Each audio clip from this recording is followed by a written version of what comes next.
What's up, everyone? Welcome into the FanDuel Sunday night recap presented by FanDuel. I'm your host, Simon, joined as always by my very handsome and wearing their totally normal outfits co-hosts, Joey and John Luke Garofalo. What's up, boys? What up? Great. Kenneth Walker just rushed in a touchdown. Excited. Let's go. That was my excitement coming through. Salvage this day. Guys, let's go. We are here to break down the Week 8 main slate of games, all the games that took place on this Sunday. But like Joey just mentioned, there's some games wrapping up right now, so we might be live reacting to some of that stuff. I finally got my office set up where I can watch them good while we're streaming. It's been just peeking at my phone, but now we got that big screen. It's juicy. You brought the big screen in? I'm a little bit distracted. Well, not like the 65-incher. By big screen, I just mean not the 2-inch phone. I mean like the 32-inch television sitting on my desk. I got you. Maybe big screen was a misnomer right there. I shouldn't have called it the big screen. But in comparison, guys, we got some people in the chat ready for today's show. Albert in here. What's up, Albert? Welcome in. Glad to have you here. And guys, I figured before we got into this, there were a couple reminders I wanted to run through. Number one, first and foremost, make sure you compliment JL on his mummy costume. It took him a lot of time. And if you don't compliment him, it's hey, I'm not a mummy. I'm a toilet paper roll. You're not a mummy? Oh, I mean, make sure you compliment JL on his toilet paper roll costume. He worked really hard on it. And why if does you don't, everyone he's keep going saying to it's cry. a mummy? Mummies don't wear toilet paper. A toilet paper mummy wears toilet paper. It's true. That is true. Guys, but after you compliment JL on his toilet paper roll costume, make sure you head on over here where you're watching it on YouTube, Facebook, or Twitch, wherever you're watching, and hit that like button if you're on YouTube or on Facebook, and make sure you're following if you're on Twitch, and then subscribe to FanDuel on YouTube. Check them out across all their other socials as well. We're talking TikTok, Instagram, Twitter. They're at FanDuel everywhere, and they have a whole team of killer content creators helping you guys win some money and win your leagues. We got Dame in the chat. What's up, Dame? Welcome in. Glad to have you here. And Maria said SMH, JL. Just SMH. I'm assuming that's what you say in your toilet paper roll. Yeah, I think so. Oh, Mr. Scampers knows what you are. You're dressed up as the principal's house. Got him. That's pretty funny, Mr. Scampers. We don't get my house toilet paper rolled here, but there's one side of my house that looks like it's had some tie-dye paint applied to it. People like throwing eggs at my house. We're on the corner of a busy road. We get eggs. Have you guys ever thrown an egg? The side of the house. You guys ever egged a house? I have never egged a house in my life. Have you egged a house? Oh, I've egged so many houses. Oh, boy. You were a house egger in your young days? Oh, yeah. Well, as long as they deserved it, Joel, I'm pretty sure it's legal if they deserved it. What did they do? As long as they were dicks, you're allowed to throw eggs at their house. Boys. I'm pretty sure that's the law. Boys. That is the law. Albert wants to know how many of y'all started Foreman today. I started them in one league, and boy, did it feel good. Joey, did you get any Foreman in your lineups? Yeah, I'm in, I think, 27 leagues, and I started them in like 3. So nice. That's pretty good, though. Yeah, that's too many leagues. Too many leagues. And Maria wants to know, did we already establish what Joey is? Joey, what's your costume? What was that now? The costume. I'm going to bed when I'm done with the episode tonight, and I just didn't really feel like you just put on your jammies. I just wanted to roll into bed when I'm done. I see. That checks out. You wear that onesie, by the way. It's one. That's all piece you. Of clothing. Yeah. Is there a butt flap, or do you have to take the whole thing off to use the restroom? No, I have to take it all off. You got to fully disrobe. No, but it zips all the way down to the, Sorry, went down a little far.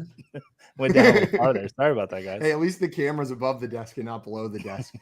Honestly, though, we probably would have had problems with that already if you were streaming with the camera from below your desk. The onesie would not have been the thing that made it a problem. Why is this guy filming that?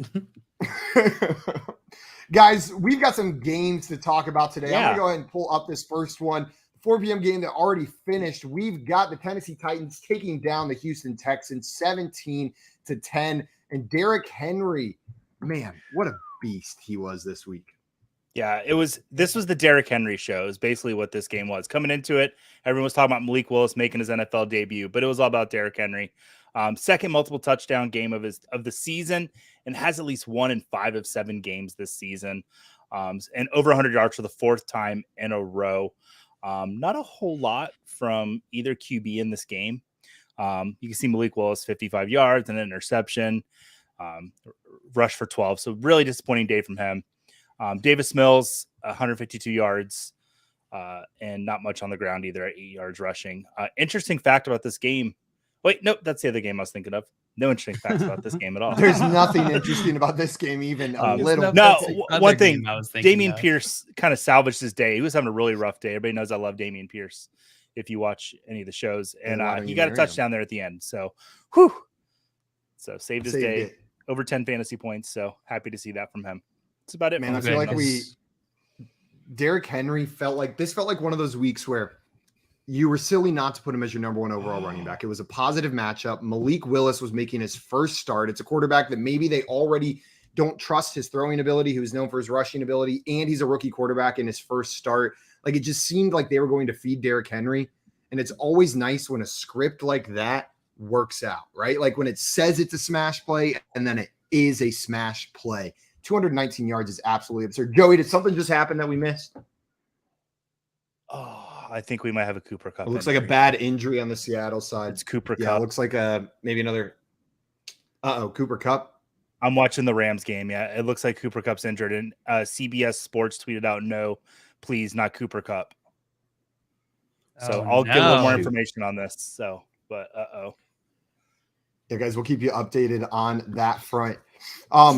Outside of Derrick Henry, Joey, anything else from this game of note, or are we just brushing past these Titans and Texans? It was a pretty boring game for fantasy outside of Mr. Henry. It really was. Brandon Cooks, 4 receptions, 73 yards. He's on a lot of teams are talking about, is he going to be traded and whatnot? I guess we'll see. This is the kind of performance you see, 73 yards on 4 receptions. You kind of like to see that. So maybe they showcase him a little bit, but not a whole lot to talk about from this game. I mean, Derrick Henry is good at football. We know this. It's been established. Absolutely. Guys, speaking of that Cooper Kupp injury, we're going to pull up this San Francisco 49ers Los Angeles Rams game. The 49ers are pulling away. Looks like they're going to have this one in the bag. They're up 31-14 right now. On the 49ers side of the ball, though, we got to start with Mr. Christian McCaffrey. They eased him into the offense last week. And then this week, he doesn't just run a touchdown in. He doesn't just cast a touchdown. He also throws a touchdown. He has a passing, rushing, and receiving touchdown in this game and add almost 100 yards on the ground, 18 carries for 94 yards. Just CMC stuff, right? This is just a CMC game. stuff. It's the first player to do it since I heard 2006. LaDainian Tomlinson did it in 2006. Only 10 times in That's NFL. Pretty good company to be in. Yep. If you're Pretty the cool first player to do something since LaDainian Tomlinson, you're probably a pretty good NFL player. Joey. Yes. Is Christian McCaffrey the number 1 PPR running back rest of season? Man, he has looked really good in San Francisco's offense. I still might want Austin Eckler. But you know what, man, that's really tough. I'll take it. I'll take it. CMC, You'll take it, number JL. 1 rest of the season. Let's go. Yeah. He was my number absolutely 1 running take back it. this season, and he's on a better offense now. So yeah, that should be my answer. So I think he is. I think he's my top running back rest of season. He just we know what kind of player CMC is, and now we're seeing him utilized in this offense. And Dale, we were talking after that. There was the pass from Christian McCaffrey, the passing touchdown, and we were sitting there, and it was like, I feel like Shanahan, this is just like freaking Christmas for him. He's out there. He is so excited to have a player like CMC in the backfield that he can like play with. Know what I mean? Yeah. He can draw up these crazy plays, and he's got a Christian McCaffrey to plug into them. It's been fun watching what Shanahan's doing. And I'm excited to see what else comes out of that. Brandon Ayuk having himself a pretty good game as well. 6 targets, turning it into 6 receptions for 81 yards and a touchdown as well instead of Deebo Samuel. Brandon Ayuk has been a stalwart on my fantasy teams over the past couple weeks. I was sitting there waiting for him to show up, but it looks like he's arrived. JL, what are you shaking your head at? Heineke to Logan Thomas for a last second. There's 22 seconds left on the clock. They just scored. Washington and the Colts. God. Logan Thomas, you know why he scored? It's because I finally took him out of a lineup that I've just been sitting there waiting on him to score in. I took him out, picked up Bob Trees because someone dropped him and threw Mr. Bobby Trees in there. Or not Bob Trees, Bob Tunyon. And now we'll see. We'll see what happens tonight. Also, Damon here saying CMC on San Francisco is not fair. Yeah, it's a little bit not fair. I bet the Rams feel that way as well right now. On the Rams side of the ball, the main thing I wanted to talk about Matthew Berry tweeted out earlier this week, I just have a weird feeling that Ronnie Rivers is going to get the starting role this weekend in this offense for the running backs for the Los Angeles Rams. I was like, who? And then here we go. Ronnie Rivers with the most carries, 8 carries, only 21 yards on the ground, though. They're not able to get anything going on the ground against the San Francisco 49ers team. Joey, do you believe in, like, is Ronnie Rivers a waiver wire target for you? Because he did get the most carries, even though he didn't do much with it.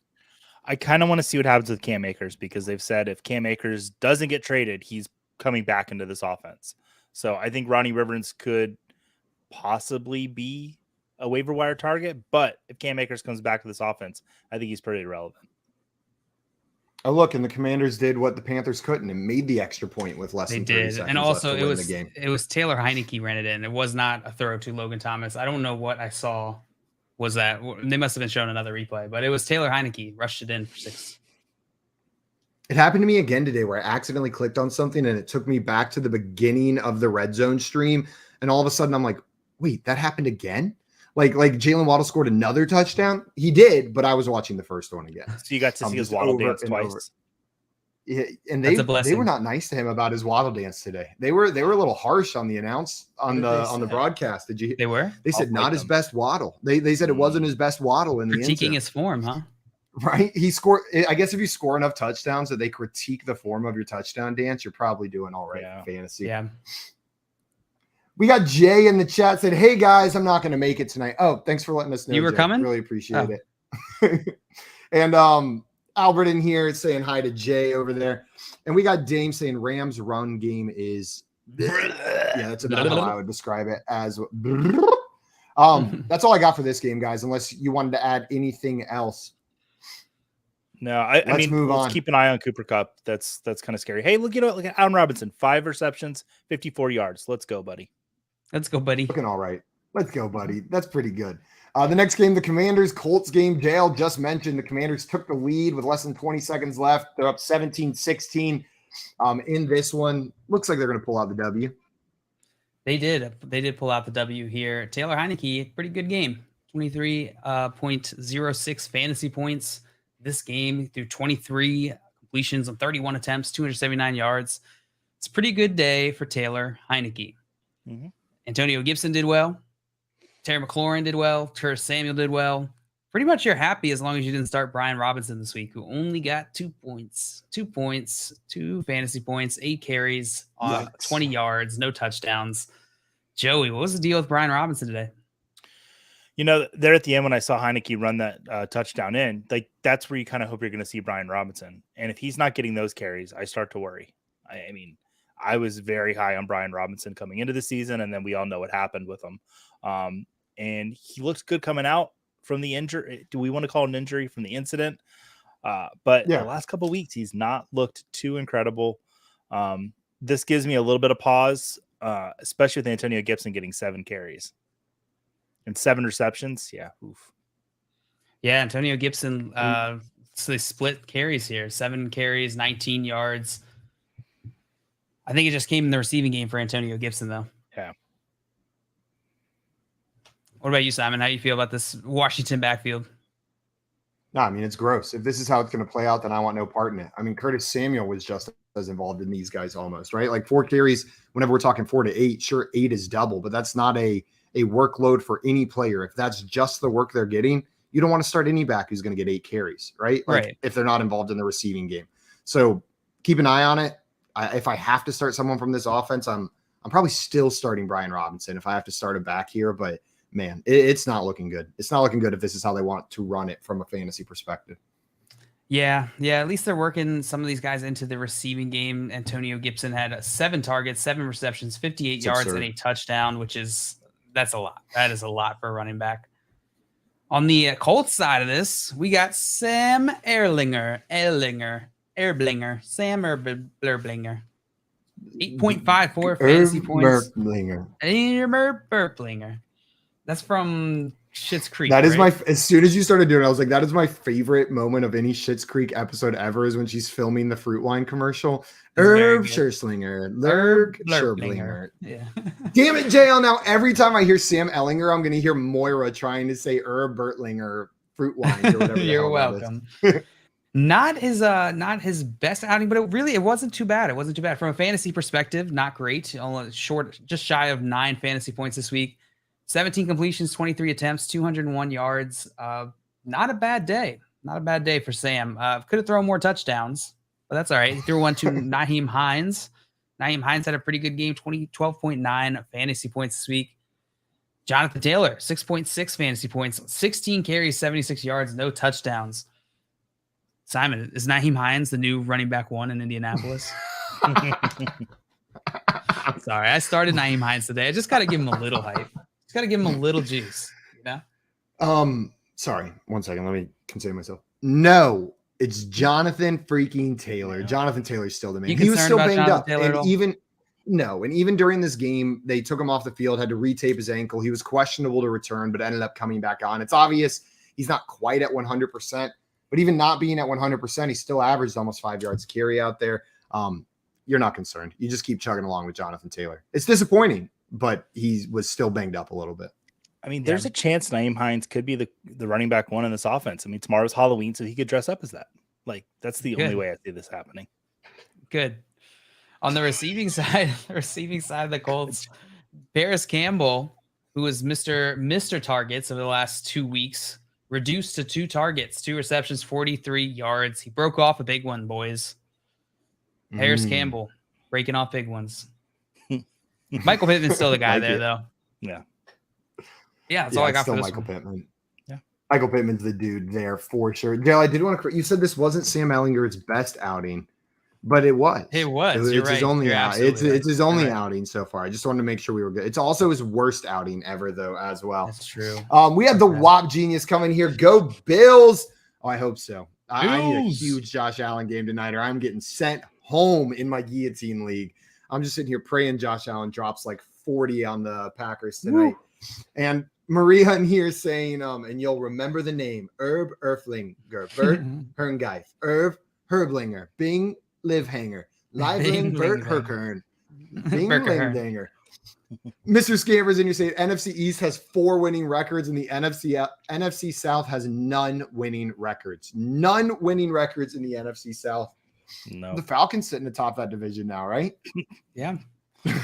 After their exciting win over the Panthers today. Like the Bucks turn this around, right? Like I don't know, Joey. I don't know. I keep saying that and I keep thinking that's going to be the case, but then it's not.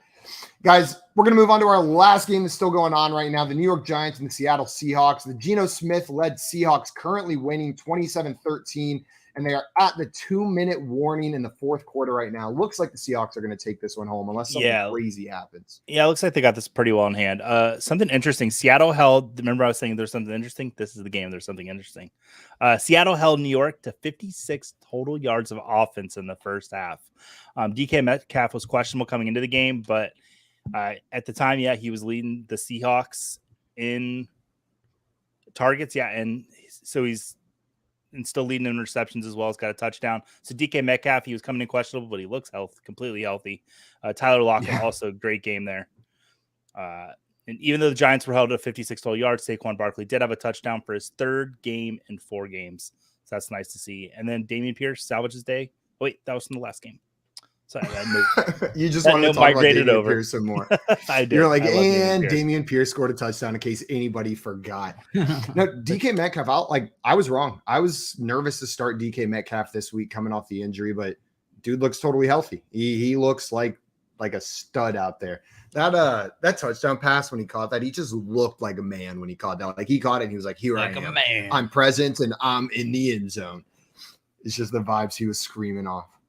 Darius Slayton's still getting a little bit of receiving work too. I put a prop bet in on him and it hit in the first half. So that was the only thing that really hit for the Giants. Wendell Robinson, only 3 targets. That's a little disappointing. I didn't know this morning we were really high on him. So that's not what we want to see out of Wendell Robinson. I believe I said, and I quote, this feels like a Wendell Robinson day. You know what? There's still 1 minute and 12 seconds to go in this game. It is. Narrator, it was not a Wandale Robinson day. No. You know why it went bad? It's because I broke my rule and I said they have to throw the ball to somebody. Like we were talking him versus George Pickens, and as soon as I said it, I was like, no, Don't say it. Now we're going to see Darius Slayton as the head target on this team. Tanner Hudson's going to get more targets than him. And it happened. Boob. Not pretty. Oh, that was regular good my fun. fault. Geno type game, 212 passing, 2 touchdowns, no interceptions, which we love to see. And then 26 yards rushing. Just give me an extra 2.6 fantasy points on the line there. Thank you, Geno. But yeah, that's about it from this game. Saquon still, gets touchdown, so salvages his day. That's about it from this game. Do you think this is, the New York Giants were playing hot, right? They were sitting at 6-1 going into this one, probably going to drop to 6-2. Is this more what you were expecting from the New York Giants or what you're expecting rest of season? Or do you think we see them continue to pull out wins like we did through the first 7 weeks? Like they were pulling out some pretty good wins in those games. Or are we going to see them start dropping, start declining over the back half of this year? Well, I think the Seahawks are decent, right? The Seahawks are playing pretty decently. So I think that is something to say. But we knew that this Giants offense was not completely impenetrable. Like we knew that this was not like the same as the Bills, right? The Bills is, when you watch that team, they look complete. The Giants don't look complete. Not saying, and that's not to speak poorly about the Giants. Giants have their record. They deserve their record. They deserve to win. They have those wins. But eventually regression is going to hit. I think Giants are seeing that now. I think we're going to see that more throughout the season. But they're playing decently, and I think their leadership is right, which is the important part. This is in my mind, this is like a wild card team playing or with the record of a bye seed team. Like they are not the team that's going to get that bye in the playoffs, but they are a team that's good enough to make the playoffs, to sneak in the 100%. wild card, maybe win a game. Know what I mean? Like they've got the pieces to pull a win out in the wild card round. But JL, I think you nailed it. It's not that they're a bad team, just maybe they've been overperforming, and that usually corrects itself over the course of a 17-game season. We'll see though. We shall see, and it's been fun watching. It's been fun watching them get to the point where they're at so far. Before we talk about Sunday night football, guys, I wanted to mention the injuries that happened today that might affect your fantasy lineups. There are only a couple today that were relevant, and fingers crossed the Cooper Kupp injury isn't anything bad. Jonathan Taylor did re-aggravate his ankle, it looked like, but he did return to the game, as we mentioned. And then Tyler Higbee also exited the game with what looked like a neck injury, but he was able to return to the game as well. We're waiting for further news on Cooper Kupp. We'll keep you guys updated on that as we get more information. Boys, we got a Sunday night football game tonight. The Packers at the Bills. And if you would have told me at the beginning of this season that the Bills were 10.5-point favorites over the Aaron Rodgers-led Packers, I would have called you a liar. And now tonight I'm thinking it's not enough. I'm thinking the Bills are going to absolutely destroy the Packers tonight. Like, I think this game's going to get gross. I like the Bills to cover this. JL, what are you thinking about this game? Just how's it going to end? Are the Packers, is this their bounce back week, or do the Bills embarrass them on Sunday night? I don't think the Packers are good enough to compete here, but I hate saying that. I hate saying that when Vegas is already calling that, because it feels like a trap. I'm copping out. It feels like a trap. So I think this is going to be a close one. I'm switching my reasoning completely. I think the Packers are going to keep up with the Bills. I think if this game was in Green Bay, they could cover the spread, but it's not in Green Bay, so I don't think they're going to cover the spread. I mean, this Bills defense is clicking in every aspect of the game. I expect them to win. I expect them to win big. And I saw Von Miller with the exercise bands warming up on the sideline. Aaron Rodgers better watch out, because those thighs are ready to crush him. He's going to – Von Miller could crush my head like a watermelon between his legs, I think. Like, could just squeeze it and absolutely crush it. That exercise band, I don't know where he got one that could withstand his legs, but I don't think I could move my legs 2 inches with the band that he had on.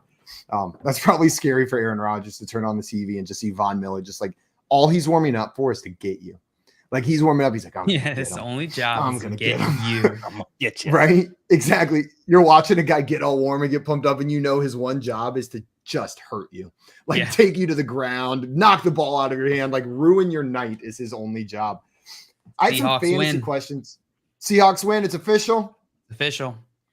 Down go the Giants, 6-2 now.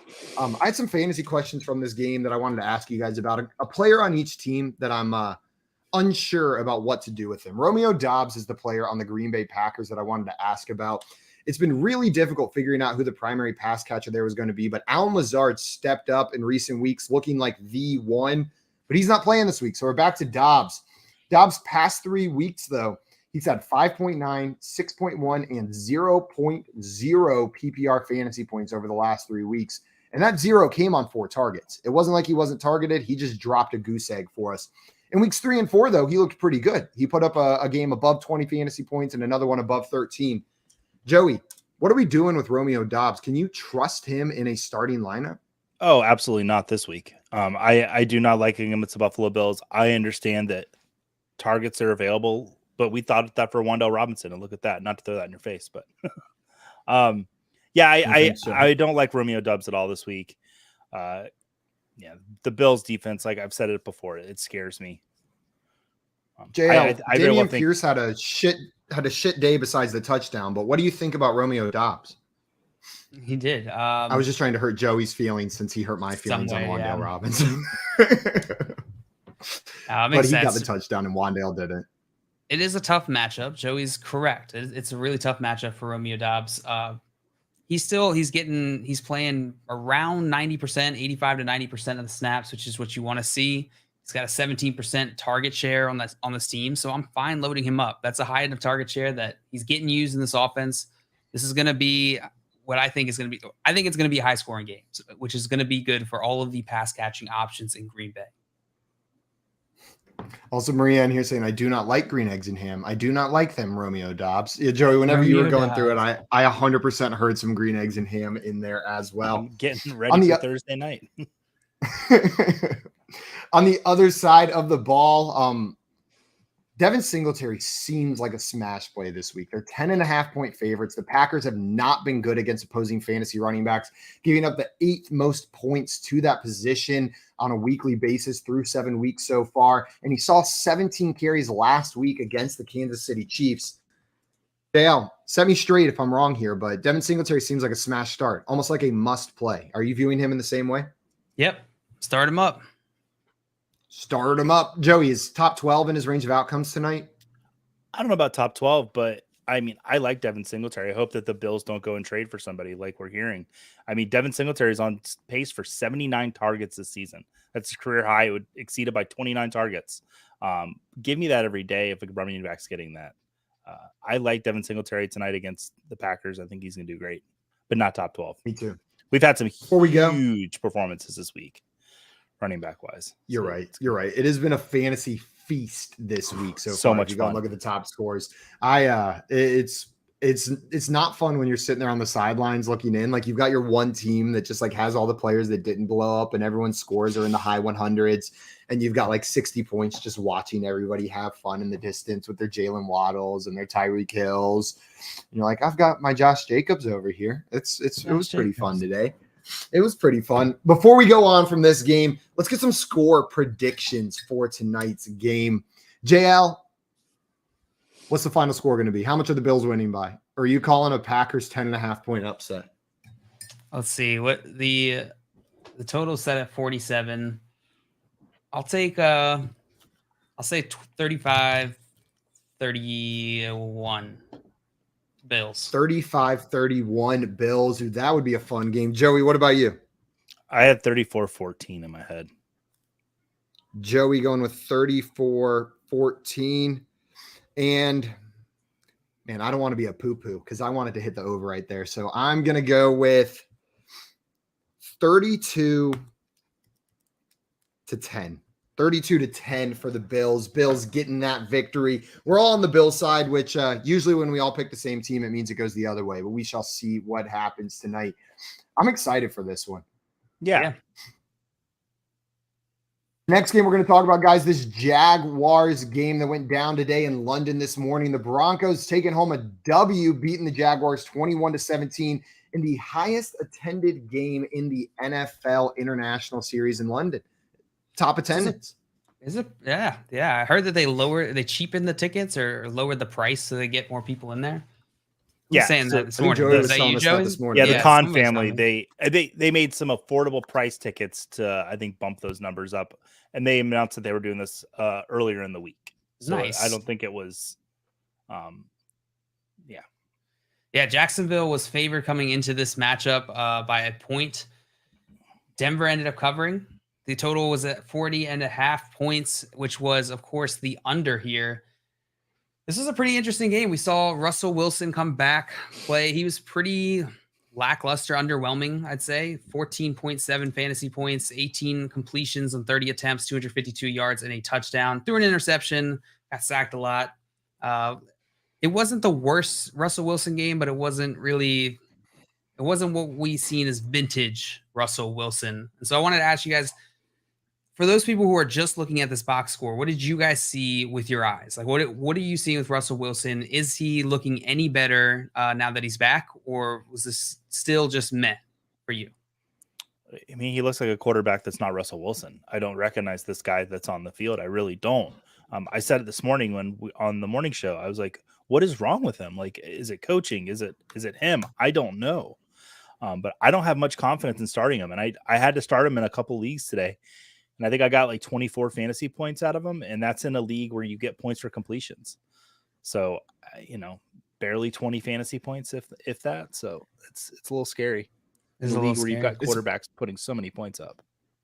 It's bad. It's bad. He did not look good out there. Like especially in that first half, he was just looking rotten. Like he doesn't look like a Hall of Fame level quarterback. And I think that's what we expect from Russell Wilson.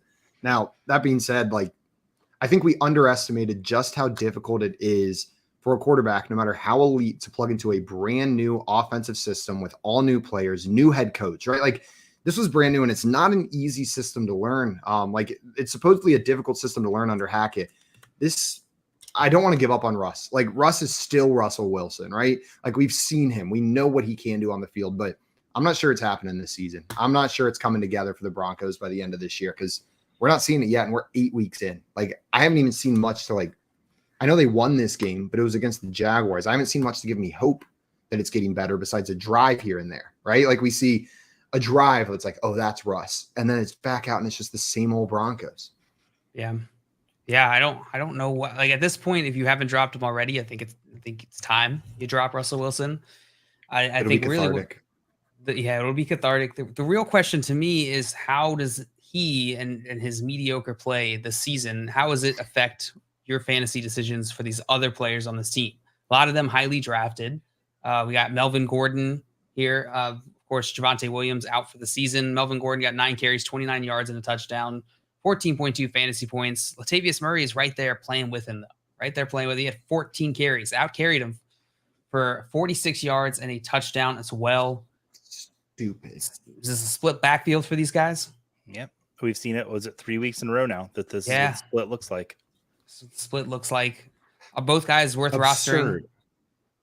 Yeah, you got to have both of them rostered in this like running back landscape, right? Like I'm not saying start them every week, but they're getting touches. They both had good fantasy weeks this week. Like you got to have them rostered. Plug them in when you need them, but don't try to force them into your lineup. Either one of them. I think Russell Wilson, impacts the running backs, but he impacts the wide receivers more, of course. And they've been very difficult to decipher this year. Jerry Jeudy this week, 7 targets, 6 receptions, 63 yards, and a touchdown, 18.3 fantasy points. Courtland Sutton, 2.3 fantasy points, 4 targets, 1 reception for 13 yards. What's going on? I know Courtland Sutton was before leading up in the season. Courtland Sutton's been the guy. He's been the main wide receiver one. I believe he was drafted before Jerry Jeudy in most redraft formats. This is 2 weeks now we've seen Jerry Jeudy be the guy. What are you guys doing with both of these guys going forward? I mean, I'm playing Shrugging my shoulders. Yeah. Sorry, go ahead, Joey. I'm playing Jerry Jeudy. I mean, he's the only receiver. Because I'm talking about somebody else in a minute, I'm sure, that I have the slightest bit of confidence in, because Courtland Sutton has just looked terrible. So I do have some confidence in Jerry Jeudy because I've seen it a few weeks in a row now. So I don't mind putting him out there, but really no one else for as far as the wide receivers go. This is interesting as we've seen Jerry Jeudy's usage be consistent over the last 2 weeks with 2 different quarterbacks under center, right? Yep. Rippon was the quarterback last week. Russell Wilson's quarterback this week. It's hard to tell what exactly is going on. Yeah, not just the receiver. I think we'll get we'll get other Cortland Sutton games. This isn't like all of a sudden Jerry Jeudy's the one here in this offense. I think they have two hyper-talented wide receivers, and they have an offense that's unable to support two hyper-talented wide receivers for fantasy. So you're going to see Jerry Jeudy games. You're going to see Cortland Sutton games. And I think the hope going into this year was that Russell Wilson and this Denver Broncos offense would be able to support both of these guys for fantasy, right? And that's just, we were talking about the struggles of this Denver Broncos offense. We're not going to get that. So you're going to have hit and miss games from both of these guys. I think you're right, Simon. I don't know which one I prefer rest of the year. We've seen more from Sutton, but Judy's been turning it on recently. Yeah, he has. On the Jaguars side of the ball, Trevor Lawrence, not the best fantasy day, but he looked pretty good out there. In my opinion, he looked pretty good. Travis Etienne finally had the big old week that we've been wanting. I've been shouting from the rooftops, get your Travis Etienne. I hope you held on from earlier in the season because it is finally Travis Etienne season. 24 carries, 156 yards, and a touchdown. Beautiful. Oh, Joey, can Travis Etienne be a top 5 running back rest of the season? Top 5 is tough. Somebody asked me earlier this week about Josh Jacobs being a top 5, and it's like I like Josh Jacobs, but no, I don't think he's top 5 because we've got Austin Eckler, we've got Christian McCaffrey, these really great running backs, and I don't think Etienne's at that top 5 level, but top 12, absolutely. Like it's exciting to see this.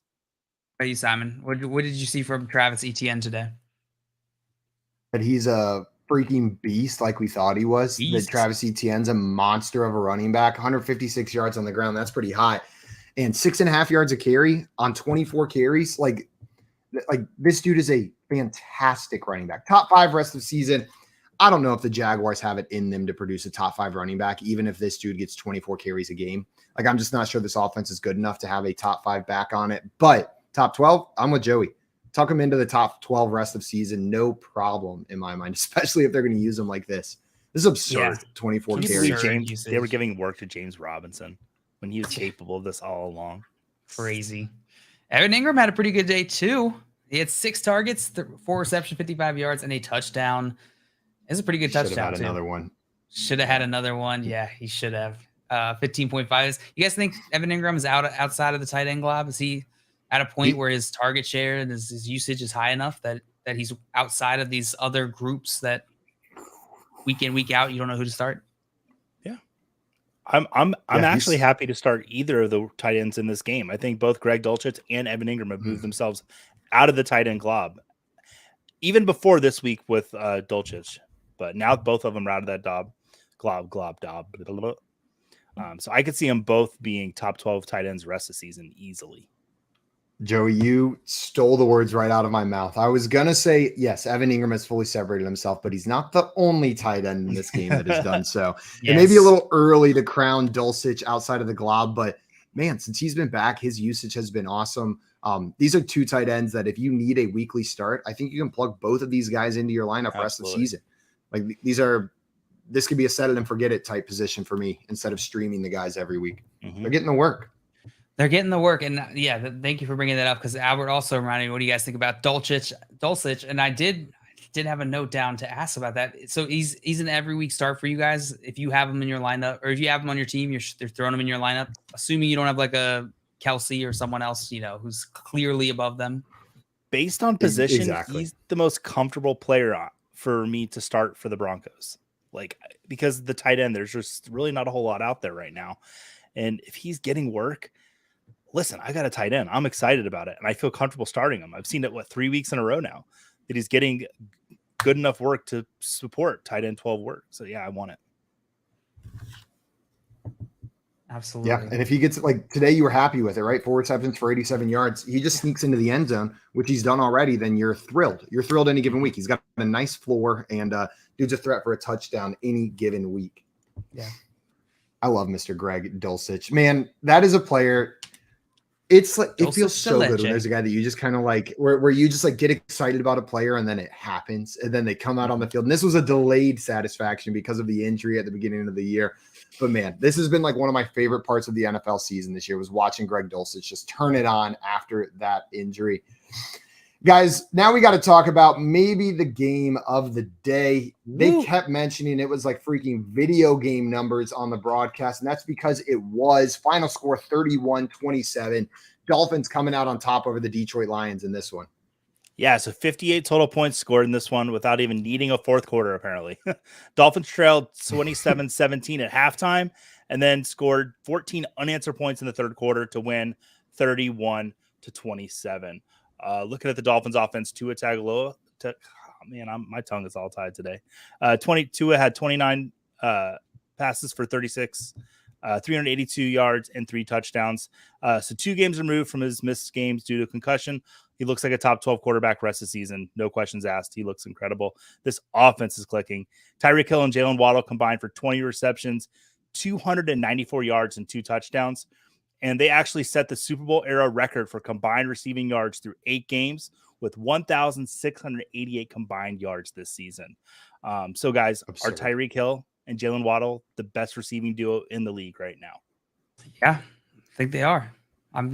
Without Jamar Chase and T. Higgins might have been like their best competition. Now Jamar Chase is injured for at least 4 weeks. So yeah, it's exciting. I think the only other duo, like if we're not talking from fantasy, just like straight up best wide receiver duo, I gotta bring up Mike Evans, Chris Godwin as like a pair of wide receivers that could compete with him. But Tampa Bay's not playing it right now, though. They're just not getting it done. For fantasy, it's clear cut Jalen Waddle and Tyreek Hill. Man, so much fun. Yeah. It's so fun to watch. I mean, you could think of DK Metcalf and Tyler Lockett as well, but I would still rather have Hill and Waddle. And I think we brought this up a few weeks ago. Like, hey, are they like a duo on the rise? And it's like they've beaten the rise. So Mike Gesicki scored the go-ahead touchdown in this game. He had 3 receptions, 38 yards, and a touchdown. Raheem Mostert had a disappointing day, 14 carries for 64 yards. And this is his first game in 5 without at least 15 total touches. But it seemed like his work was a victim of the Dolphins playing from behind throughout the third quarter. On the line side, Jared Goff, 27 for 37, 321 yards, and 1 passing touchdown. He looked good. He had 2 costly touchdown drops from Josh Reynolds, which was sad to see. But let's talk the Lions running backs. Jamal Williams, 10 for 53 and 2 touchdowns with 3 receptions and 23 yards. Total of 22.6 PPR fantasy points for Jamal Williams. So he looked great. DeAndre Swift made his return to the Lions offense, 5 carries for 6 yards, but 5 receptions for 27 yards and a touchdown. And that gave Swift 14.3 PPR fantasy points in his first game back. What are your feelings on Swift going forward? And do you feel like he's capped completely by Jamal Williams? Capped? No, I wouldn't say capped. Capped. I think Jamal Williams is going to be a part of this offense. And we've seen that not just this year, but we saw this last year as well. He wasn't as big of a part of the offense, but DeAndre Swift is still the main guy there. They're probably going to ease him back in. Okay.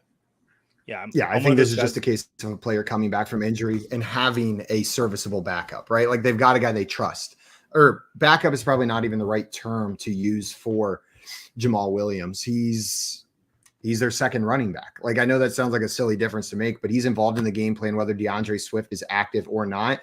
And if DeAndre Swift is banged up, why risk injuring their starter when they've got a guy who can do it on the ground for them in Jamal Williams? He'll be involved. Right. But Swift is the dude. Monter St. Brown led the team with 10 targets in this game. They turned into 7 receptions for 69 yards. TJ Hawkinson led the team in receiving yardage with 80 yards and also had a touchdown. Khalif Raymond, another good week, turning 3 receptions into 76 yards. I mentioned earlier, Josh Reynolds had 2 costly touchdown drops. This is Reynolds' second game in a row with less than 15 receiving yards after 4 straight games with at least 12 fantasy points. If you were rostering Reynolds, are you good with just cutting him loose now that Amon St. Brown and DeAndre Swift have returned? Yeah. I don't want my backup's backup. No, I'm not rostering him any longer if he was still sitting there. I don't see what the upside is. Perfect. That's all I got from this game. Guys, let's move on to our next game. The next game I wanted to talk about was the Chicago Bears at Dallas Cowboys game. Dallas coming out on top in a final score of 49-29 in this one. Welcome back, Dak Prescott. I know it's not his first game back, but this felt like the welcome back party, didn't it? It really dude did. went Dude went absolutely nuclear for fantasy this week. If you were holding on to Dak through that, had him on your IR, you were pretty happy to see him back there. 26.4 fantasy points, went 21 for 27, 250 pass yards, 2 passing touchdowns through the air, and added another one on the ground. So 3 total touchdowns for Mr. Dak Prescott. Before we go any further, I think people were maybe overreacting to Dak last week, not having the best game in the world after he came back. JL, are you viewing Dak as a top 12 quarterback rest of season? Yeah, I think he could be. I think Dak could be. We've known what his talent is, and it's just a matter of having him healthy, having that offensive line be healthy. But yeah, I think he could be. What about you, Joey? If you had to say Dak Prescott is a top blank quarterback rest of season, what would you fill in that blank with? 10. I think he's a little inside the top 12. I mean, we're only 3 seasons removed from Dak Prescott being the quarterback too. He has the talent. He's got the weapons. He was down 1 in Noah Brown, which who thought that was going to be a weapon coming into the season, but he absolutely has turned out to be one. So yeah, I think Dak Prescott's definitely a top 10 quarterback rest of the season. Moving past Dak, let's talk some of his receiving options right now. Joey, you mentioned Noah Brown not being active for this game, but CeeDee Lamb sure was, and he saw 7 targets, turning into 5 receptions for 77 yards and a touchdown. CeeDee is that dude. Mm-hmm. Dalton Schultz also saw 7 targets in this game, turning into 6 receptions for 74 yards. No touchdown to drive that score up like CeeDee had. But JL, is Dalton Schultz a weekly start at the tight end position? Is he a set it and forget it kind of guy? No, We've had questions about his health so far this year. We've had questions about his health. I think he had a torn PCL, if I'm not mistaken, and he just hasn't looked the same since he come back. This is like really the first week that we've seen him put together a solid performance fantasy-wise. He's not a weekly start every week. Well, I guess it's the same thing. He's not a weekly start every week. I'm not starting him every week. He's too injured, and I think he's part of the glob now. Until he's healthy, he's part of the tight end glob. Sitting down there in the glob, Dalton Schultz. We pull an Evan Ingram out, we shove a Dalton Schultz in. The glob consumes all. It has no bias. It doesn't matter what your name is. You can find Kyle Pitts in the glob. It doesn't matter who you are. They find their way. The glob will come for you. Glob is inevitable. If you're just tuning in and you don't know what the glob is, that sucks, man. Yeah, this is probably really confusing. That's probably so confusing what we're saying. I might have buried the lead a little bit with this game because the story that everybody wants to talk about, I'm going to get to now. Mr. Tony Pollard with Ezekiel Elliott out, 14 carries, 131 yards on the ground, and 3 rushing touchdowns. 3 rushing touchdowns for Tony Pollard. What's nuts, though, is he is not the highest scoring fantasy running back this week. He's not the second highest scoring fantasy running back, and he's not the third highest scoring fantasy running back this week, even though he had 131 rushing yards and 3 rushing touchdowns. He is the 4th currently. He is currently the 4th behind. Can you guys name the 3 that are ahead of him? Just quick little trivia. Can you name the CMC. 3 backs currently out? CMC's ahead of him. Kamara's ahead of him. It's the usual suspects. It's exactly who you think it is. Just think of the best running backs in the NFL. Who Derrick rushed Henry for 219 yards today? Derrick Henry. Derrick Henry, the last one.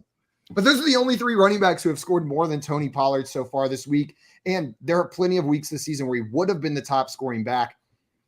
It is hard to argue with the people now that say Tony Pollard looks better than Ezekiel Elliott when he's out there. Like it's a losing argument if you're on the Zeke side. And I've been on that side for a long time.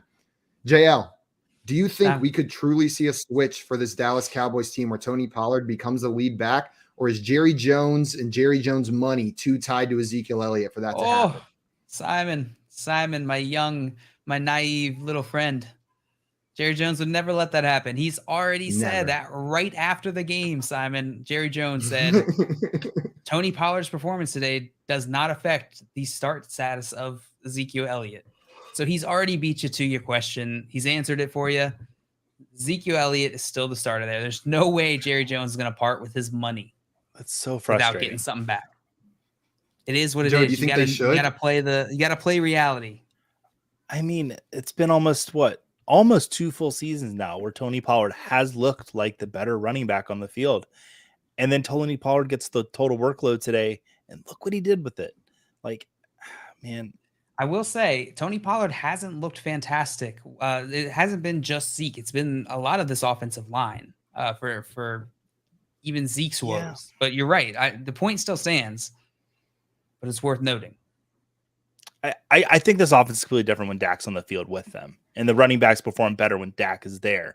Like Cooper Rush performed admirably in Dak's absence. But Cooper Rush isn't Dak Prescott.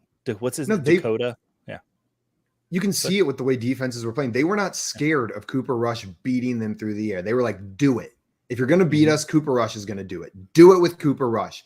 They don't have that. Like, they're not treating Dak that same way, right? There's a different level of respect for what Dak can do downfield than there was for what Cooper Rush can do downfield. So, of course, it's going to help these running backs out. I think that's a great point, Joey. JL, someone needs to give Jerry Jones just like like the little brother who gets the controller that's not plugged in. Like someone needs to figure out that situation for Jerry Jones with like a real NFL team. Like, how can we trick him? How can we give him the little brother controller? He thinks he's doing press conferences to talk about his Madden franchise. Yeah, exactly. Like, let's get him set up on a hyper realistic Madden franchise. Maybe get him like an Oculus, and he won't know the difference, and just play him playing Madden GM and VR. And don't explain VR to him. Exactly. He has no idea what it is. You just put it on, and all of a sudden he's going to think he's there.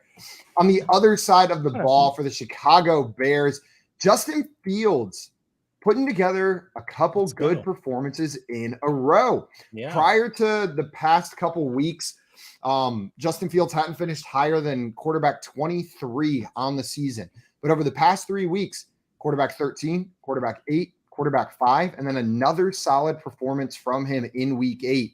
Joey, what's your comfort level with Justin Fields starting him in fantasy? I was really excited to see Justin Fields play in this game because the Dallas Cowboys defense is really good. So I'm like, okay, let's see. Justin Fields has 3 good weeks in a row. Let's see how he does against a great defense.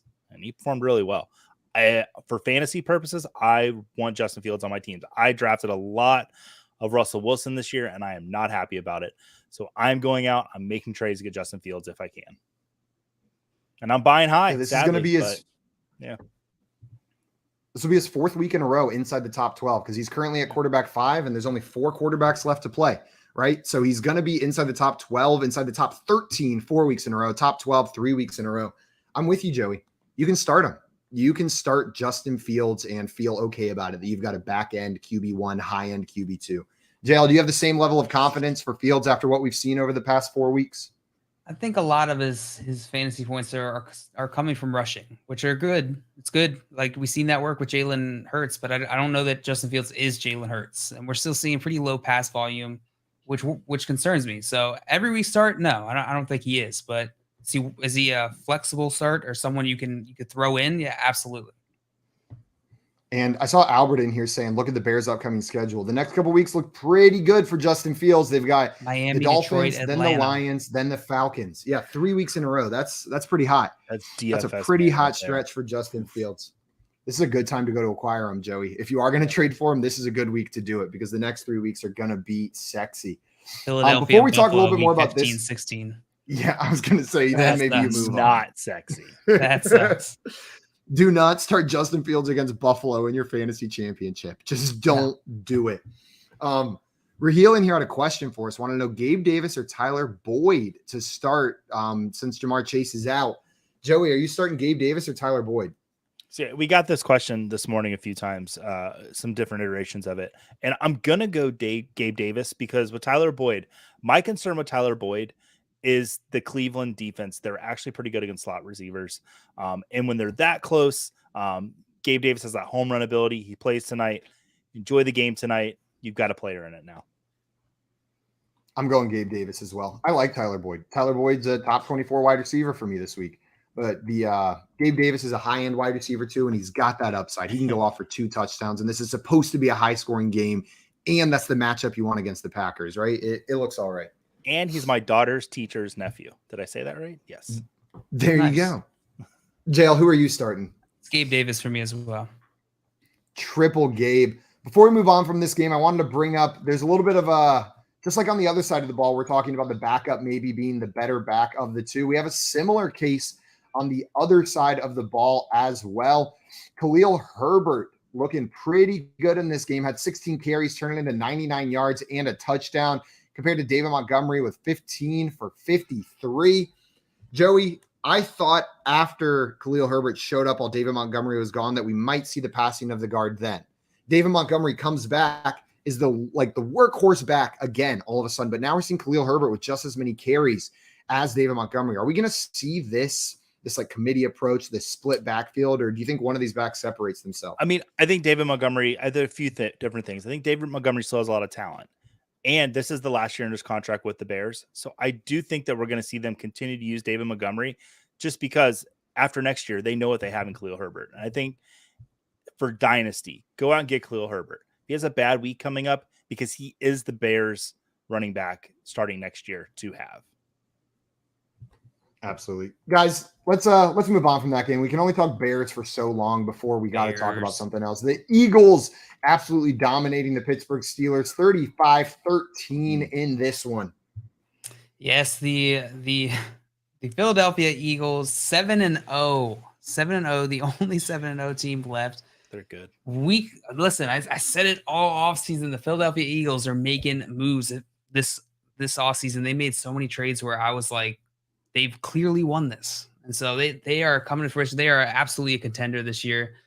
And they are showing it this week against Pittsburgh. Kenny Pickett saw the start again today. Wasn't the best start for him. He had 25 completions, 38 attempts, 191 yards, no touchdowns. He did throw an interception. Not the best day for Kenny Pickett. A lot of people were hyped for George Pickens this week. 3 targets, 0 receptions. He got shut down. George Pickens got shut down in this game. Chase Claypool led this team in receiving 12.54 fantasy points.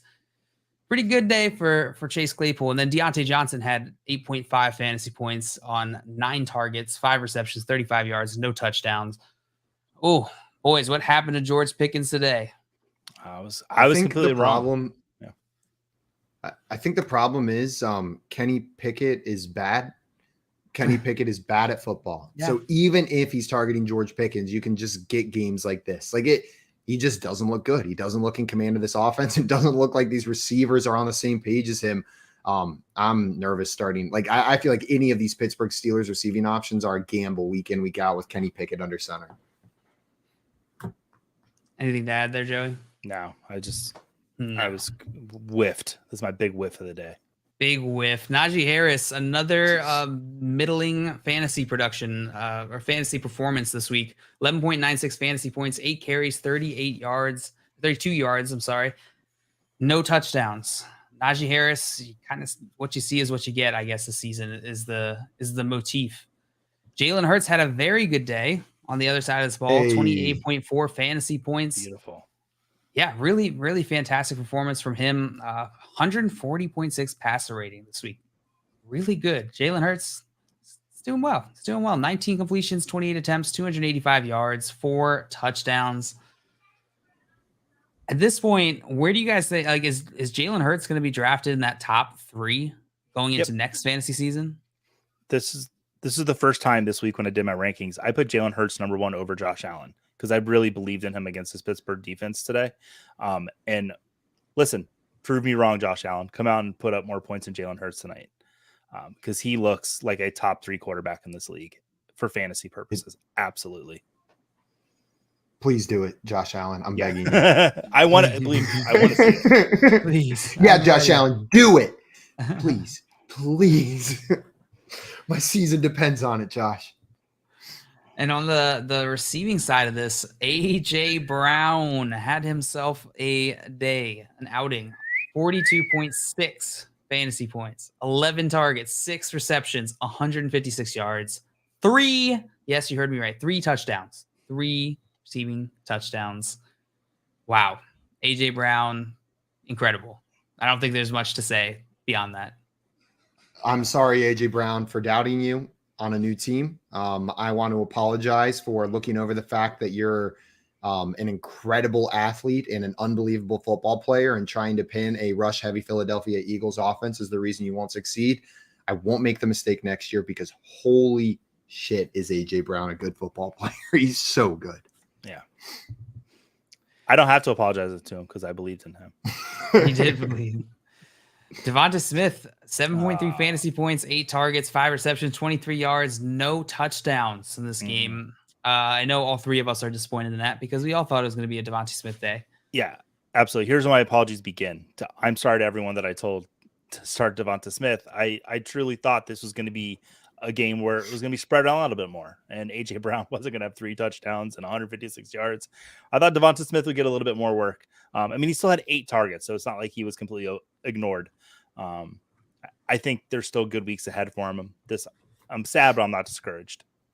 That's what I was going to say, Joey, is I'm not apologizing for anything whenever I told people to start Devonta Smith because he still got 8 targets. He just didn't do enough with them, right? Like that is what I was expecting was for him to be heavily targeted in this game. He still got heavily targeted. It just didn't pan out. You got better Devonta Smith weeks ahead of you. There's enough in this offense for both of these guys to eat. Yeah. Guys, that's enough Eagles. JL, did you have anything else on the Eagles here before we moved on? No, I did not. I was going to say, I see some comments here in the chat. Geek Hippie saying stack Davis and Diggs with Josh Allen. Yeah. Absolutely. Yeah, definitely. Yeah, sounds good. You know, there's this whole thing about people like, oh, I don't want to play 2 receivers on the same team.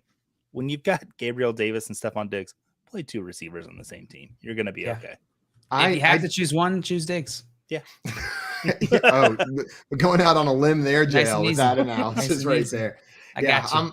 I'm with you. And if you're trying to decide between, I just lost it right now. Ferrari and a Honda Civic.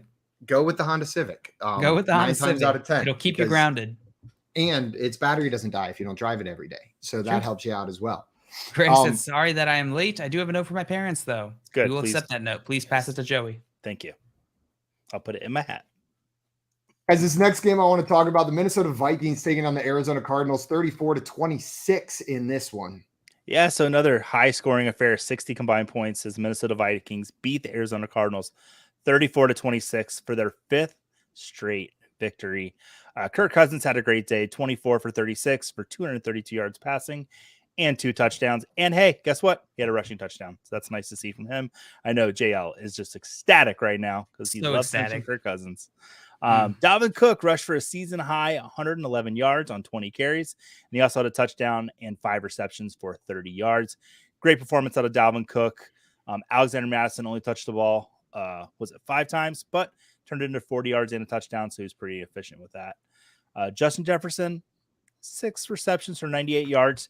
You're happy to see the 98 yards. Kind of probably wish there was a touchdown added on to that. Adam Thielen, 6 receptions for 67 yards. And the 2 receiving touchdowns in this game were, of course, scored by KJ Osborne and Johnny Munt, just like we all drew it up.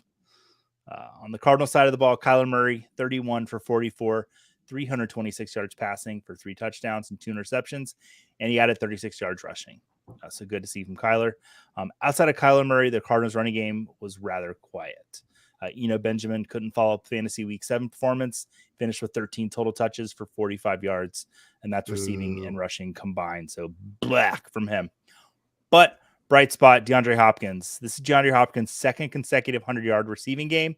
He was 12 for 159 and a touchdown, and he's averaging 13 targets a week since he's come back from the suspension. With this type of workload, I'd like to play a little game with DeAndre Hopkins or Simon. DeAndre Hopkins or T. Higgins rest of the season. DeAndre Hopkins. Okay. JL, DeAndre Hopkins or Devontae Adams? Devontae Adams. Okay. Simon, DeAndre Hopkins or Mike Evans? DeAndre Hopkins. Okay. This is the hardest one for me, so I kind of want all 3 of us to go on this. DeAndre Hopkins or Jalen Waddle? Jalen Waddle. Jalen Waddle. That's where the line is, I think. Is it? Because I that was the name I struggled with. These are all top 10 receivers, by the way. So basically, DeAndre Hopkins is a top 10 wide receiver rest of the season. Would you guys agree with that? If he's getting this kind of volume, we already know what kind of talent he has, right? Yep. So if he's going to get 13 targets a game, he has to be. I honestly, that might be a little bit conservative to call him a top 10 receiver if he's going to get this target volume. But yeah, small sample size, right? Since he's been back. It is small, but he has a large sample size from a career that shows that he can put this kind of work out there. And he went to vintage Clemson, so DeAndre get Hopkins excited. with this target volume. That's This so is good. vintage DeAndre Hopkins, where he's getting 13 targets a game. He's the only receiver in town. That's what we're used to in his Houston Texans days. Yeah. It's so exciting to see from him. Zach Ertz, though, not exciting. 4 receptions to 34 yards. He did have a touchdown, so that's good. After averaging 8.5 targets per game in the first 6 games of the season, Ertz has just 9 targets in his past 2 weeks. Notable since the return of DeAndre Hopkins. With today's game saved by a touchdown, are you looking to move Zach Ertz, or do you see better days ahead for him? JL? I see. I think there'll be better days ahead for Zach Ertz. I mean, DeAndre Hopkins coming in, he is commanding the target share. So we've seen just the last 2 games, Zach Ertz's targets have been essentially cut in half. It's alarming. It is definitely alarming. I still think there will be better days ahead for him. He's a feature part of this offense, and with injury, it's unclear whether that situation will change for Zach Ertz or not. I'd say he's a hold right now. Okay. Chris in here on that note had a question for us. Said, I have Andrews and Ertz. I desperately need a running back. Would you do Ertz for Singletary? Absolutely. I would trade away Ertz for Singletary right now. Would you guys do that? I would do it yesterday. I would, and cross your fingers the Bills don't trade for a running back. Yeah, that's a good point. If Kamara ends up over there, you're kind of screwed, right? But if anybody gives you pushback on that trade, and listen, I think Singletary, if he has a good performance tonight, I think the Bills kind of back off from wanting to make a trade. Use that as a bargaining chip. The Bills have been talking about bringing a running back in, so at least Ertz will be the tight end for the Cardinals. That's the kind of conversation you could have with the person. Yeah, and just for quick update, Joe, you mentioned it on our morning show this morning, but we had Sal Capaccio, beat reporter for the Buffalo Bills, on our show, and he seems to believe, from talking to people inside the organization, that the Bills don't have a strong desire to trade for a running back. They're making their calls, they're doing their due diligence, but this is a Josh Allen offense. They have Josh Allen, and to mortgage their future on a running back when this game runs through him, he seemed to believe that's not the direction they're going. So might help you out there. Might give you a little bit more faith in Singletary. Dame also wanted to know who else had the Stafford Cousins rushing TD parlay. You have that one, JL? Hey, nope. No, I would never put my money on Kirk Cousins. Also, a question in here from, I'm just going to call you PR. What's up, PR? I guess there would be a situation where I would. It's if I was betting on him to lose. Okay, then you'd put some. That's putting money against Kirk Cousins, right? I guess, but it's still on him. You're right. Flex. Would you ever put your money physically on him? Oh, easily. It's so dirty. That Oh money. God, disgusting money on the disgusting Kirk Cousins. PR in here had a question, said full PPR. Should they flex Aaron Jones or Gabe Davis? Last play of the week, they're down 164 to 178. So they need at least 14 points from this player. JL, Aaron Jones or Gabe Davis? Where are you going here if you're PR? I'm going to go with Aaron Jones. It's full PPR? Yeah. Oh, no. Then I'm going to go Gabe Davis. Sorry. Gabe Davis for me. What about you, Joey? Are you agreeing with JL or are you going Aaron Jones? So I think both these players will get 15 fantasy points tonight, just the way the game script's going to work out. I think Aaron Jones could end up leading the team in targets tonight for the Packers because I don't think Romeo Doubs is going to have the night that other people do, and that's fine. But yeah, Aaron Jones, I think, can get 15 fantasy points. But if you kind of want that sure thing, I think Gabe Davis is a little more solidified in that. I'm with you guys. It's going to be Gabe Davis for me as well. Also, Chris wanted to know, Chris had a follow-up. Would Singletary be the best running back they could get for Ertz? I think that's near the top, if we're being honest, Chris. I do think Singletary is near the top of the running backs that you could get for Ertz. Take a peek. Plug for our friend Alex, Peaked in High School on Twitter. He's on Twitter at peakedinhs_FF. He puts out weekly trade value charts that aggregate all the data on what players are currently going for, what their ECR is. And it's a pretty good place to start whenever you're looking at trade values, Chris. But Singletary and Ertz on that chart are pretty close together. And the other backs in that range, I don't have too much interest in. Ezekiel Elliott or Kareem Hunt. I would rather Singletary over both of those guys the rest of the season. Legacy in here had a question for us, said, would you do Justin Jefferson and Kamara for CMC and Boyd? So No. trade away Jefferson and Kamara for CMC and Boyd. Jail, that's a no for you? No, you need Boyd does not belong in this conversation with these players. And it's not a big enough upgrade from Kamara to CMC to take the downgrade from Jefferson to Boyd in my eyes. It was Higgins, I would think about it a little bit more and probably still say no. Yeah. Higgins, I'm going to take that. I'm going to take that trade and run if that was Higgins. Sarah in here says down 11.5 PPR, start Gabe Davis or T. Higgins. This is where my Gabe Davis love comes to an end. I'm starting T. Higgins without Jamar Chase in Monday Night Football. What about you guys? Yeah. Higgins. We got a triple Higgins for you there, Sarah. Higgs. Guys, let's move on to our next game. And this one, man, just as exciting as all of the other games we've talked about so far today. The New Orleans Saints and the Las Vegas Raiders with an absolute offensive the Saints won 24-0 because apparently the Raiders suck. The Raiders suck. The Raiders suck. I'm so sad that the Raiders suck. I thought this was going to be a decent team. This offense looked like it had all the pieces to look great. And yet here they go laying a complete goose egg against the New Orleans Saints. Joey, before we even get into any of like the fantasy matchups, fantasy implications, what is going on with the Las Vegas Raiders? Like, are they just a bad team? I think they are a bad team. I think people got excited when Adams came in and thought this is the missing piece. This NFC West is unbeatable. This is the division to be, and it's proved that it's not, and especially the Raiders. We mentioned earlier that every quarterback that's gone up against them has been a quarterback one. I think it ended now with Andy Dalton.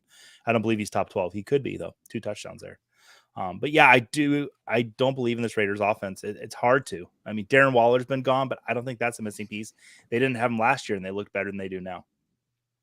Is it a coaching thing? Is that what's going on here? Is it the new coaching staff in town or just holes in the roster? I guess we'll find out. We'll find out as the season goes on if they get any better. Outside of what the hell happened to the Raiders, what the hell happened to Derek Carr today? Derek Carr did not look like a good quarterback out there. He went 15 for 26 for 101 yards, 0 touchdown interception. Jarrett Stidham came into the game, went 8 for 13, 0 touchdowns, 0 interceptions. And when you look at their fantasy days, I mean, it really didn't matter which one you ended up starting. Both ended with around 2.8 fantasy points for you. So you were pretty disappointed. JL, is Derek Carr showing that maybe he's declining, that this isn't the same Derek Carr we've seen in years past, or just is this a matter of what we were talking about? This is a bad team, bad offense, and we're starting to see it affect Derek Carr. I think Derek Carr is showing us that he is exactly who he's been all along. This is not Derek Carr being a good quarterback. It's just a recent thing. That's just this past year, really. I feel like, or the past season. Before we got this up and down, inconsistent Derek Carr, and I think that's who we have again. I think eventually things tend towards the mean, and Derek Carr is being brought back down to earth. I don't know that it's just that, but I think that's part of it. I don't think Derek Carr can fly on his own. I'll argue against that. I think Derek Carr is an above average NFL quarterback. And it's not just recent. In 2016, he was one of the front runners for the MVP. If you're know what I mean? Like, we go back and we see Derek Carr put up like MVP caliber seasons. That is in his range of outcomes. That being said, I don't think I'm just saying, like, this doesn't scream to me like this screams something's wrong. Something's up, something's changed is all I'm saying. But you think maybe not? This is just, we should have seen this coming. I was surprised that he kept it going for so long, to be honest. Gotcha. And if Jay was here, he would have something else to say after that, JL, but I'm not going to sink that low. Joey, do we have better days ahead for Derek Carr? I mean, it's got to be better than this. I know that's not the answer you're looking for, but 101 yards and an interception. I mean, put me out there. I can do at least half that, you know? So yeah, I think we do see better stuff in Derek Carr ahead. Also, Dame said, I don't see Adams on that stat sheet. Yeah, me neither. And you're pretty sad about it. 5 targets, 1 reception for 3 yards. It was not a good day for Devontae Adams. And honestly, with putting up 0 points, getting down early, I don't know how much we can take from the receiving game here. Just that this Raiders offense is a mess and maybe downgrade all of the options here. On the Saints side of the ball, though, Alvin Kamara, welcome to the Touchdown Club Welcome. this season. Welcome to the Touchdown Club. Punched in his first touchdown of the year on the ground, then added another 2 through the air. And how many players are we going to talk about today with 3+ touchdowns? Seems like it's just happening over and over and over again. Alvin Kamara's Alvin Kamara. JL, how are you valuing him rest of the season? We've talked about his potential suspension incoming, but he comes out here and does something like this and they get the W. Does this bump him up? Does this make you think it's less likely that the Saints kind of give up on this season? Yeah, because I think they're still in the running. Their division's so bad that they're still in the running for a playoff spot. So I think it's far less likely that Alvin Kamara gets a suspension this year. Yeah, I tend to agree with you there. Joey, for the receiving options in this game, Chris Olave with the most targets of any wide receiver. Alvin Kamara out-targeted him. 7 targets, turned into 5 receptions for 52 yards. He's been pretty nice for fantasy while Michael Thomas and Jarvis Landry have been out. But what I want to know from you is, with these players returning, when Michael Thomas comes back, how are you viewing Chris Olave? Do you think he's still the one in this offense, or does Michael Thomas take that job back? I think Olave could be even better once Michael Thomas gets back, because right now when there's a receiver running out, everyone's looking at Chris Olave. So I think getting another competent receiver on the field with him is going to only help him. So 5 for 52. I had him as a top 10 wide receiver this week. So yeah, I'm going to miss the mark on that, but still 5 for 52. That's 10 fantasy points. That doesn't hurt. That doesn't kill you today. It does not. We're going to stick in division and move on to our next game. I know we're running up on Sunday Night Football here, but we have to talk about this overtime game. The Panthers losing to the Falcons 37-34, snatching defeat from the jaws of victory multiple times in this one. It's crazy. PJ Walker, the Peach to Deej connection lives. Oh my God. That insanity. Catch. They should have won this game. DJ Moore caught the game-winning catch. And then they couldn't finish it. They missed 2 game-winning field goals. An extra point. I'm sorry. Yeah, you're right. 2 game-winning kicks, and Atlanta Younghoe was able to come in and finish it up, win this game. And unfortunately, the Carolina Panthers lost. But for fantasy, good day. Very good day for any Carolina Panthers people you started. PJ Walker, 20.68 fantasy points. Deonta Foreman, 34.8 fantasy points. DJ Moore, 30.5 fantasy points. Terrace Marshall, a name that you might not have heard in a while, 12.7 fantasy points. Even Laviska Shenault got in on this, 7.6 fantasy points. It was a day for the Carolina Panthers, and that makes 2 weeks now that we've seen Carolina Panthers show up for fantasy. Are you guys confident going forward in this team? Is it wheels up? God, they hated Matt Rule, didn't they? They hated him. They just hated Matt Rule is what this screams to me, because now all of a sudden there's life here. Stupid cargo pants. They just look so excited out there with Matt Rule not on the sideline. Trust may be the wrong word, but I feel a lot more comfortable plugging DJ Moore into my lineup than I did a couple weeks ago. Like, I'm plugging him in. If he's on my team, he's in my lineup in most leagues now. Whereas I was benching him for guys like, I don't know, Allen Lazard, Brandon Ayuk previously. Now DJ Moore's in that lineup. Yeah. I was really down on myself because I was so high on DJ Moore this season, but the last 2 weeks has brought me right back up. So, but Deonta Foreman, listen, we saw it last year when he was with Tennessee that he's a very capable running back. And since CMC's gone to San Francisco, he's shown that. So I'm actually very comfortable rolling him out there in the matchups. Especially while Chuba's out. Especially while Chuba's out. Yeah, he's the guy there now with CMC in San Francisco. Is Terrace Marshall worth picking up? No. In deep leagues, I don't mind it. I don't want to start him though. I'm saying deep league, Simon. Yeah, I get it. And my answer was a little bit just tongue in cheek because I have given up on Terrace Marshall. I was so excited for him coming out, and then he just hasn't performed yet. Honestly, in a deep league, I don't mind taking a shot on him. 9 targets is hard to ignore, right? But also this game was a little bit wild.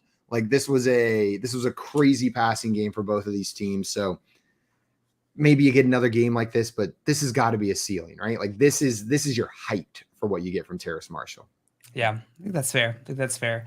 On the Falcons side of the ball, Marcus Mariota had a great game.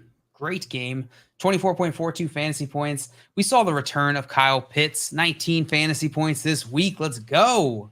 9 targets, 5 receptions, 80 yards, and a touchdown for Mr. Kyle Pitts. Is he back, guys? Are you picking him up if he's out there on your waivers this week? No, he wasn't on waivers. Yeah. He was on my bench in every league though that I had him. Like I benched him. I see him on some of my waivers out there. Really? Wow. Yes. Evan Ingram or Kyle Pitts rest of the season? Kyle Pitts. One game and you're ready to just switch over there. It hasn't been one game. I Right. haven't been off the Kyle Pitts train. I believe I tweeted out just like 2 weeks ago or so that I just expect. I'd rather just wait and see for Kyle Pitts. So you're not starting him. Yeah. You might as well wait and see. I'll hope that they figure out how to use talent. I mean, and honestly, what might be going on is Arthur Smith is going, oh shit, I'm going to lose my job if I don't start doing what they want. Like if I'm losing and Kyle Pitts isn't getting 8 targets a game, they're going to fire me. Know what I mean? But if he's out there and their best players are getting the targets, getting work, like then they can't point to, oh, this idiot isn't chucking the ball to their best player. Right. So Jail, maybe we see more of this. Maybe this is Arthur Smith going, okay, like I'm not going to get fired because I'm not throwing the ball to Kyle Pitts. Yeah. Could be, right? Could be beef. Could be beef. Mr. Scammer said, no, you know what? I'm happy. They're exciting. I just really wanted a 3-5 division leader. Yeah, that would have been hilarious. Yeah, how can you that would have been awesome. I was cheering for the Panthers just for that. Just for the idea that Matt Rule gets fired and then 2 weeks later they're leading the division. That was the narrative I wanted, and that was the narrative I was absolutely celebrating whenever they scored what should have been the game-winning touchdown. They should have. Tyler Algier had a pretty good game, 17.5 fantasy points this week. What is he rest of the season for you guys? Where does Tyler Algier land? He's probably a flex, borderline RB2 until Cordell Patterson comes back. Yeah, I was gonna say it's an RB2 with an expiration date, right? Asterisks. Yeah, there's an expiration date. Cordell Patterson should only be out another couple weeks, and then he's gonna step right back in and take over this backfield, I feel like. Yeah, I think you're right. Or hear me out. He comes back. His job's been taken by a young buck. Nah, Patterson looks better when he's out there on the field. Know what I mean? Like if one of these guys had like clearly run away with it and looked like an absolute stud, then we'd be having that conversation. But these guys look good sometimes. Yeah. Sometimes not. Sometimes good. Like Caleb Huntley's had his games, Tyler Algier's had his games, and Cordell Patterson's going to have his job when he comes back because of that. Right. At least in my mind. My costume's falling off, guys. I think that means it's time for us to wrap up. I know Sunday Night Football's about to start. We got the Packers at the Bills in Buffalo, a big game. Bills big favorites. We'll see if it turns out that way. Everybody who tuned in, thank you so much for hanging out with us this Sunday evening, breaking down the day's games. Joey, I know you're so ready to go climb into bed, so we're going to get you out of here ASAP. JL, give us your best toilet paper roll impersonation before we go. Oh, that was so good. That was incredible. Dame saying, have a lovely evening. Craig with the well done, fellas. Thank you guys so much. Craig, we love you. Before you go, hit that like button. Make sure you're subscribed to FanDuel on YouTube, and then check them out across all their other socials. We're talking TikTok, Instagram, Twitter, at FanDuel, everywhere. And they got a whole team of content creators almost as well dressed as we are today, helping you guys win some money. Almost. Just Killer in here saying we've still got Bills Mafia to play. Go Bills. Go Bills indeed. Enjoy the rest of your week 8. We are out of here, and we'll see you guys next week. Bye-bye.